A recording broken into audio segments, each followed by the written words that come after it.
ধর্মের বেড়াজাল ভেঙেই তৈরি হচ্ছিল ভালোবাসা।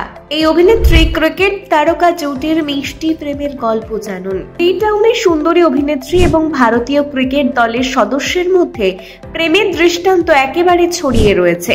উদাহরণ হিসেবে প্রথমেই বলা যেতে পারে কিংবদন্তি অভিনেত্রী শর্মিলা ঠাকুর এবং তার ক্রিকেটার স্বামী মনসুর আলী খান পদৌদির প্রেমের কথা। একইভাবে বলা যায় অভিনেত্রী এবং ক্রিকেট তারকা জুটি আনুষ্কা শর্মা এবং বিরাট কোহলির কথাও। তবে এমন একজন বলিউড অভিনেত্রী রয়েছেন যিনি সমস্ত ধর্মীয় বেড়াজাল ভেঙে নিজের ভালোবাসাকে স্বীকৃতি দিয়েছেন। কথা হচ্ছে অভিনেত্রী সাগরিকা ঘাটগের। 2007 সালে চক দে ইন্ডিয়া ছবির হাত ধরে বলিউডে পদার্পণ করেছিলেন তিনি। এই ছবিতে বলিউড বাদশাহ শাহরুখ খানের সঙ্গে অভিনয় করে নজর কেড়েছিলেন তিনি। এরপর তিনি ফক্স এবং রাশ ছবিতে অভিনয় করেন। এর মাঝে অবশ্য 2017 সালে ভারতীয় ক্রিকেট তারকা জাহির খানের সঙ্গে বিয়ের পিঁড়িতে বসেছিলেন তিনি। যদিও দুজনের ধর্ম ছিল আলাদা, তা সত্ত্বেও অবশ্য তাদের মধ্যে প্রেমের ফুল প্রস্ফুটিত হয়েছিল। প্রসঙ্গত 2000 থেকে 2014 সাল পর্যন্ত ভারতীয় ক্রিকেট দলের সমস্ত ফরম্যাটই খেলেছিলেন জাহির। এক বন্ধুর পার্টিতে আলাপ সাগরিকার জাহিরের, সেই আলাপে প্রেমে পরিণত হয়। নিজেদের সম্পর্কটাকে 2016 সালে জনসমক্ষে এনেছিলেন তারা। তবে সকলেই দুজনের ধর্ম এবং ধর্মীয় বিশ্বাস নিয়ে উদ্বিগ্ন হয়ে পড়েছিলেন।